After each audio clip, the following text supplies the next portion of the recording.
안녕하세요, 여러분. 우리나라 최초의 단행본 만화책 토끼와 원숭이를 아시나요? 1946년에 탄생한 토끼와 원숭이가 2013년에 우리나라 등록문화재로 지정되었어요. 이 작품을 그린 만화가를 만나러 가볼까요? 김용환 만화가는 1912년에 태어나 일본으로 가서 열심히 미술 공부를 했습니다. 1940년대에 우리나라로 귀국해서 영자신문인 더 서울타임즈에 코주부를 연재하면서 본격적으로 만화를 그리기 시작했어요. 어린이를 위한 만화도 많이 그리고 우리나라 풍속과 역사를 담은 사파까지 다양한 장르에서 사실적인 화풍으로 많은 작품을 꾸준히 제작했습니다. 1998년 향년 87세로 세상을 떠나셨죠. 여러분 교육 키트 상자 속에서 움직이는 만화문화재 교실 활동지 4페이지를 펼쳐주세요. 오늘의 주인공 토끼와 원숭이 주요 내용을 살펴볼까요? 원숭이가 토끼 나라를 침략했어요. 토끼들을 원숭이로 바꾸려 교육을 시키고 귀를 자르는 등 토끼들을 괴롭힙니다. 그런데 원숭이 나라는 토끼 나라를 넘어서 다른 나라까지 침략하려 합니다. 하지만 세니리 나라와 뚱세 나라를 이기지 못하고 항복하면서 토끼들은 해방되었다고 좋아했어요. 하지만 이미 원숭이로 변해버린 토끼들은 펑펑 울어버리며 이야기는 끝이 납니다. 이 이야기는 우리나라의 일제강점기 시대 이야기를 풍자한 만화입니다. 토끼는 우리나라, 원숭이는 일본을 비유하면서 그 당시 이야기를 이해하기 쉽게 표현했어요. 여기서 잠시 영상을 멈추고 만화책을 읽어주세요. 모두 읽어보았나요?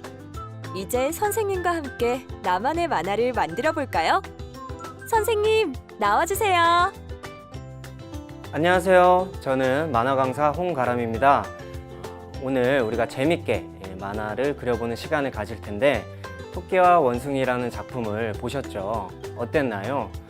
조금은 옛날 작품이라 좀 어렵게 느껴질 수도 있겠지만 그래도 천천히 다시 작품을 보면서 이야기를 어떻게 풀어냈는지, 그림을 어떻게 표현했는지 이런 것들을 천천히 다시 한번 작품을 살펴보도록 할게요. 자, 먼저 활동지의 목차를 소개할게요. 앞서 토끼와 원숭이 작품을 살펴보았는데 그 작품의 캐릭터처럼 우리도 동물을 이용해 캐릭터를 그려볼게요. 둘째로는 만화를 그릴 때 이야기가 필요하겠죠. 이야기를 막 만드는 것이 아니라 기승전결 구조에 맞춰 이야기를 짜보고 표현해보는 시간을 갖도록 하겠습니다. 세 번째로는 우리가 만든 캐릭터를 움직여 볼 텐데 애니메이션 제작 키트를 이용해 재밌는 움직임을 만들어 보도록 할게요. 자, 여러분 교육 키트 상자를 열어주세요. 교육 키트 구성품을 하나씩 살펴봅시다. 만화 그릴 때 사용할 연필과 지우개, 그리고 수성펜이 있고 채색 도구인 12색 색연필, 종이 액자, 그리고 애니메이션을 만드는 조트로프가 있어요. 이 말풍선 스티커는 만화를 그릴 때 활용하면 너무 좋을 것 같고, 이 엄청 큰 클립은 우리 만화를 그릴 때 종이를 고정하거나 우리 워크북을 고정하는 용도로 활용해도 좋아요.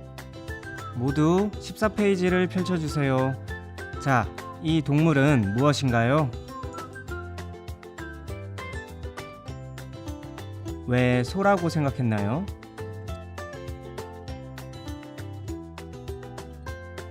소의 특징인 뿔과 큰 몸만 보아도 소라는 것을 금방 알아차릴 수 있었어요. 지금 보이는 것처럼 소만의 특징을 파악해서 묘사한 것을 단순화하여 그렸다라고 합니다.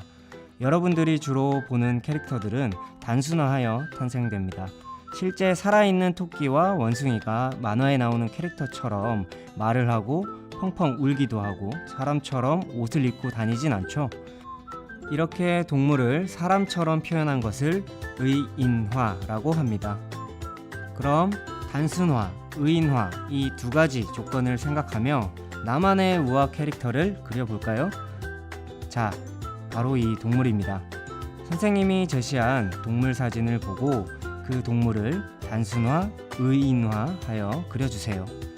잠시 영상을 멈추고 15페이지 빈 공간에 크게 그려주세요. 여러분은 토끼 하면 어떤 특징을 생각하여 캐릭터를 단순화했나요? 토끼는 얼굴과 코는 거꾸로 된 삼각형인 것 같고, 귀는 길고, 눈은 크고, 수염이 있고, 큰 앞니를 가지고 있고, 넓은 발을 가지고 있어요. 선생님은 이 토끼를 어린 꼬마 친구로 생각하면서 의인화하여 표현했는데, 멜빵 바지 옷과 프로펠러가 달린 모자를 씌워주고 입에는 막대 사탕을 물도록 그렸어요. 토끼이지만 장난꾸러기 친구처럼 보이죠? 자, 모두 멋진 캐릭터를 완성했나요? 교육 키트 안에 종이 액자가 있어요. 이 종이에 한 번 더 나만의 캐릭터를 멋지게 그려보고 내 방이나 가족들이 볼 수 있는 곳에 두면 뿌듯할 것 같아요. 자, 이제 여러분들이 캐릭터를 그리는 시간이 끝났습니다. 다들 어떻게 그렸나요? 이 과정을 통해서 멋있게 잘 그렸을 것 같은데, 다음 시간에는 지금 그린 캐릭터를 이용해서 4컷 만화를 한번 그려보도록 할게요. 다음 시간에 만나요. 안녕!